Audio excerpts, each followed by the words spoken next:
Bonjour, bienvenue sur la chaîne Carpe Diem. Je vais vous présenter l'oracle de Brocéliande, donc de Chloé Étoile et illustré par Sandrine Gestin. Donc je l'avais vu sur plusieurs chaînes, mais ce qui m'a fait décider à l'acheter, parce que j'hésitais encore, j'ai regardé la review, elle présentait des jeux celtiques sur la chaîne Les Harmoniques de l'amour, une très belle chaîne d'ailleurs.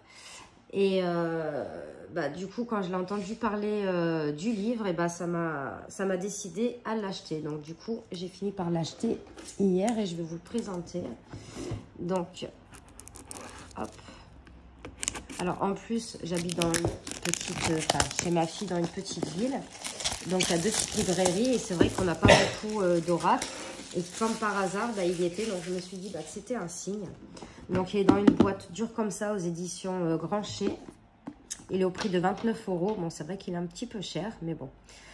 Donc, bienvenue dans la magie de Brocéliande, à la fois programme de développement personnel, support de méditation et de soins, grâce notamment aux associations en lithothérapie. Cet oracle, créé par Chloé Étoile, spécialiste du monde ésotérique, vous permettra de mettre en lumière vos qualités personnelles et vos valeurs spirituelles. Également, outil de divination, l'oracle de Brocéliande saura répondre à vos questionnements, qu'ils soient d'ordre général, professionnel ou sentimental. Alors, laissez la forêt de Brocéliande et la légende arthurienne vous guider vers votre propre quête du Graal. Donc, hop, on a un petit coffret comme ça, avec les cartes à l'intérieur. Donc là, vous voyez, on a même les petits dessins. Donc là, à l'intérieur de la boîte, on a les cartes à chaque fois. Hop. Alors, elles sont plus petites que les cartes oracle normales. Regardez, la carte de tarot est plus haute, mais moins large. Donc, on va regarder un peu. Donc, c'est un gros livre quand même. Il y a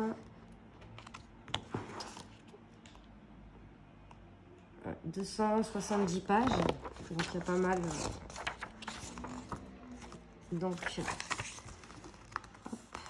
Donc là, on a un sommaire. Donc, chapitre 1 avec la découverte de l'oracle de Brocéliande.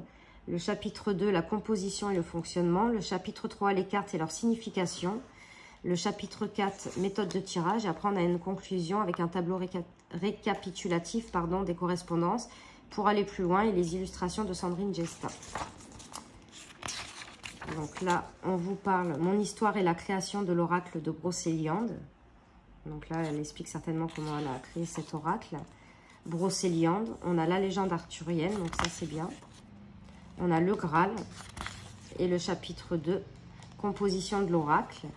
Donc en fait, il est en plusieurs parties. 1, 2, 3, 4, 5, 6 et 7. Enfin 7 avec la carte du Graal qui est la carte Joker. Donc la première partie, les lieux de légende en Brocéliande. Donc c'est la carte 1, 11, vous avez le numéro des cartes et le titre des cartes. Les personnages de la légende arthurienne. Les objets magiques de Brocéliande et la légende arthurienne. Le petit peuple et autres personnages de Brocéliande. Les animaux de la forêt de Brocéliande. Et les arbres et paysages de la forêt de Brocéliande. Et ensuite on a cette carte Joker, le Graal. Présentation de l'oracle. Donc chaque carte vous est présentée selon les modèles suivants. Numéro et nom, mots-clés, correspondance. Donc dessus il y aura le signe astrologique 6 associations. Avec l'arcane majeur du tarot de Marseille, la pierre associée, en numérologie, la fleur de Bach, histoire liée à Brocéliande et à la légende arthurienne, éventuel obstacle rencontré, clé délivrée, interprétation générale, donc de la personnalité, sentimentale, professionnelle, des conseils en lithothérapie, conseils en fleur de Bach, association de cartes et phrases inspirantes. Donc prise en main et conseils d'utilisation, le fonctionnement. Donc ça, je lirai tout ça.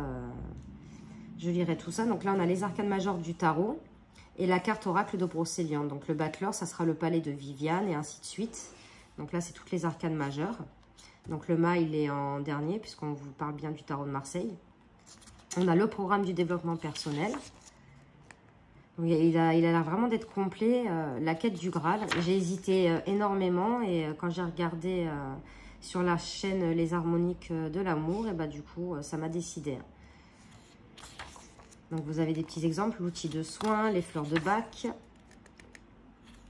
Donc, voilà, les fleurs de Bach et les cartes de l'oracle. Vous voyez, il y a pas mal de choses, les signes du zodiaque avec les cartes correspondantes, en fonction de ses caractères physiques, en fonction de sa personnalité, la numérologie et le symbole des nombres. Et enfin, le chapitre 3, les cartes et leur signification. Donc, on a la carte qui est reprise ici en couleur avec le titre de la carte, quelques mots-clés. Donc là, on a le signe astrologique, la carte du tarot de Marseille, la pierre, fleur de bac et la numérologie. Donc là, on a la signification, les obstacles, la clé de l'authenticité, interprétation générale, personnalité, sentimentale, professionnelle, signe astrologique, donc là pour la première carte ça sera le Gémeaux, le tarot de Marseille, la lithothérapie, la fleur de bac et l'association et la petite phrase d'inspiration. Donc c'est comme ça pour toutes les cartes. Donc vous avez vu pour une carte, 1, 2, 3, 4, on a quand même 5 pages. Donc c'est comme ça pour toutes les cartes. Et à la fin normalement il y a le tableau. Donc on a des méthodes de tirage aussi. Donc, on a le tirage magique à 3 cartes. La quête du Graal, tirage à 5 cartes. Voilà. Ma relation amoureuse, tirage à 3 cartes. La croix de Jérusalem, tirage à 5 cartes. Après, on a la petite conclusion avec les réseaux sociaux. Et en fait, à la fin, là, on retrouve un petit tableau récapitulatif des correspondances. Donc, voilà. Et après, on a l'illustratrice pour aller plus loin, donc les sources internet. Et voilà, et donc il y a eu d'autres oracles des mêmes éditions Grancher, le jeu de votre destin. Celui-ci je l'ai mais pas en cette version. Donc voilà pour le petit livret. Et maintenant on va regarder les cartes. Donc là on a le dos des cartes qui est comme ceci. Les tranches sont neutres. Bon, moi je pense que les tranches finiront kaki. Mais bon, j'ai pas mes feutres avec moi, hein. Comme j'ai dû louer un garage pour stocker toutes mes affaires. Là, j'ai pas mes feutres, donc je peux pas faire les tranches de mes cartes. Alors par contre, la qualité des cartes, je sais pas si je les plastifierai, mais elles ont l'air vraiment très très fines. Et il y en a déjà une qui est abîmée en coin, là, vous voyez. Donc je sais pas ce que ça va valoir dans le temps. Je pense que je les plastifierai. Donc là, on a le palais de Viviane. On dirait le château un château de Disney, cette carte. Guenièvre, la table ronde, la dame blanche, elle est belle celle-ci, m'a fait un peu peur mais elle est jolie, le roi Arthur, les chevaliers, Merlin, magnifique. Ça aurait pu faire un bel ermite, l'écureuil, la chouette, les Korrigans, il est trop marrant, l'église du Graal, les lavandières, l'encou, la dame du lac, le filtre, le val sans retour, la forêt, la fontaine de Barrington, Excalibur, la magie, le tombeau de Merlin, l'Autier de Viviane, les fées, le chêne, la lande. Ça aurait pu faire aussi une carte des nuages comme dans le Normand. L'étoile, le pommier, les elfes, le mauvais sort, la harpe, pardon, Lancelot, le lapin, il est trop beau ce petit lapin, Iseult, le jardin aux moines, j'espère que vous voyez bien, la chauve-souris, le dragon, l'arbre d'or, Morgane. Je ne sais plus combien il y a de cartes dans l'oracle, parce qu'il y en a pas mal quand même.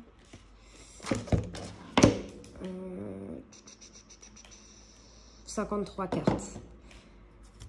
Le sanglier, le pin, Tristan, le pont du secret, le bâton du magicien, le cerf, magnifique cerf blanc, le serpent, le châtaignier, le hou, le renard, magnifique renard, le loup, Magnifique. Bon, après, j'aime les animaux. Le hêtre, Mordred, le tombeau du géant et le Graal. Donc, on va mélanger. Je vais mélanger le jeu. Je vais tirer une carte et on va aller voir ce qu'il y a dans ce qu'il y a écrit dans le livret. Donc, elles se mélangent très très bien par contre. Mais bon, j'ai vraiment peur qu'elles s'abîment. Je pense que je les plastifierai. J'ai trop peur qu'elles s'abîment. Elles sont assez fines.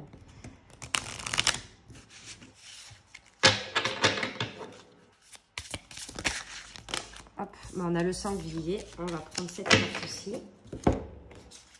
Hop, donc c'est la carte 39. Donc c'est facile à retrouver. Hop. Donc il y a beaucoup de choses à lire. Donc désolé si c'est un peu long. Hop. Donc le sanglier, fertilité, fécondité, sexe, pulsion. Donc la pierre, c'est la pierre de lune. La fleur de bac, c'est le pin sylvestre. Et dans la numérologie, c'est le 39, est un symbole de frivolité, d'instabilité. Le sanglier est un porc sauvage vivant dans la forêt et dont l'activité est essentiellement nocturne. C'est un animal très puissant, doté de solides défenses qui vit en groupe avec les femelles, les lais, et les petits, les marcassins. La mythique forêt de Brocéliande abrite de nombreuses espèces et sert d'abri naturel aux sangliers. Dans la tradition celtique, le sanglier est un animal sacré et emblématique de la classe sacerdotale. Comme le druide, il est en rapport étroit avec la forêt, il se nourrit de glands du chêne et la laie, symboliquement entourée de 9 marcassins, fouille la terre au pied du pommier, arbre de l'immortalité. Souvent cité dans les mythes et les récits, le sanglier se retrouve dans la légende de Tourche, animal magique et blanc pour chasser toute sa vie par Arthur en vain. Le roi ne put ni le capturer ni le tuer, car la bête était immortelle, associée à la luxure dans l'iconographie chrétienne. Le sanglier est aussi un symbole de fertilité et de fécondité. Il est enfin associé à la vie sauvage et à la force primitive, indomptable, présente en chacun de nous. Obstacle. Avez-vous tendance à culpabiliser? Avez-vous du mal à profiter et à vous faire plaisir? Pensez-vous mériter le bonheur? Donc, clé, la déculpabilisation. Déculpabiliser, c'est se libérer du sentiment douloureux que nous sommes coupables de quelque chose, c'est apprécier le plaisir de vivre. Nous sommes humains et à ce titre, nous sommes tous parfaitement imparfaits. Alors pourquoi sommes-nous si sévères envers nous-mêmes? Nous devrions au contraire être notre meilleur ami et nous autoriser à être nous-mêmes et heureux. La vie peut s'arrêter brutalement, c'est pourquoi il faut chaque jour en profiter. Posez-vous la question suivante. Si c'était votre dernier jour, que feriez-vous? Vous pouvez en profiter pour établir une liste des plaisirs et des petites choses qui vous font vraiment du bien et vous engager à les réaliser. Rappelez-vous, c'est permis de prendre du temps pour soi, c'est permis de manger quelque chose qui fait plaisir, c'est permis de ne rien faire, c'est permis de s'octroyer des moments de bonheur et de profiter de la vie. Ces instants vous aident à déconnecter et à relâcher la pression du quotidien. Vous pouvez ainsi recharger votre corps et votre esprit. Apprenez à profiter de tous les plaisirs de la vie sans culpabiliser. Vous avez choisi une expérience humaine, profitez-en. Suivez vos envies, osez être déraisonnable parfois et autorisez-vous enfin à être heureux. Ensuite, dans l'interprétation générale, si le sanglier apparaît dans votre tirage, il vous parle de pulsion, de sensualité, de sexualité ou d'une forte attirance physique entre deux personnes. Il peut également annoncer une période de fertilité ou de fécondité. Dans la personnalité, la carte du sanglier indique une personne sensuelle et à l'aide avec sa sexualité. Elle peut également être attribuée à une personne assez impulsive et directe. Dans un tirage sentimental, la carte du sanglier vous parle de sexualité et de fécondité. Si vous êtes en couple, elle annonce une période féconde et un épanouissement physique avec votre partenaire. Elle vous invite à en profiter sans culpabiliser. Si vous êtes célibataire, elle vous incite à profiter de votre liberté sexuelle sans pour autant collectionner les conquêtes. Restez prudent ou prudente. Dans un tirage professionnel, vous êtes amené à exercer un métier lié à la sexualité. Autre interprétation possible, cette carte vous met en garde contre l'impulsivité et vous enjoint à ne pas prendre de décisions hâtives. Métier associé, gynécologue, urologue, sexologue. En lithothérapie, la pierre associée au sanglier est la pierre de lune. Cette pierre au ton blanc et au reflet souvent bleuté aide à se libérer et à retrouver le plaisir sexuel. Il agit sur le bonheur avec son conjoint en harmonisant les émotions. Elle stimule la fécondité et accompagne les femmes durant le cycle menstruel, la grossesse et l'accouchement. Utilisation. La pierre de lune est associée au deuxième chakra, le chakra sacré. Placez le chakra sacré, la pierre de lune équilibre ses énergies et soulage les soucis d'ordre gynécologique. Portée en bijou, elle soulage le stress et les problèmes hormonaux. Placée dans une pièce de la maison, elle apporte la sérénité et le calme. La fleur de Bach, l'élixir associé à la carte du sanglier et le pain sylvestre, donc élixir numéro 24. Il aide à lutter contre la culpabilité ou le sentiment que l'on peut avoir à se faire beaucoup de reproches. Il convient aux personnes qui se remettent constamment en question et se sentent indignes de confiance ou responsables des fautes d'autrui, comme toutes celles qui sont très critiques envers elles-mêmes ou ont tendance à se dévaloriser. Le pain sylvestre est un soutien qui permet de s'accepter de façon réaliste et de respecter sans se juger de façon exagérément négative. Association. Alors là, on vous dit si elle était associée à d'autres cartes. Le sanglier associé à la carte numéro 10, donc les korrigans révèlent un vœu de chasteté.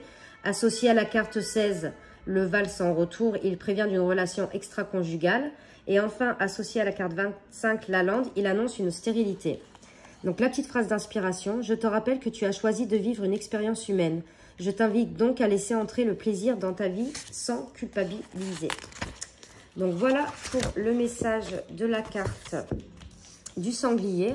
J'espère que cette présentation vous aura plu. N'hésitez pas à mettre des commentaires, à liker, à vous abonner. Et moi, je vous fais de gros bisous et je vous retrouve pour de prochaines vidéos. Merci.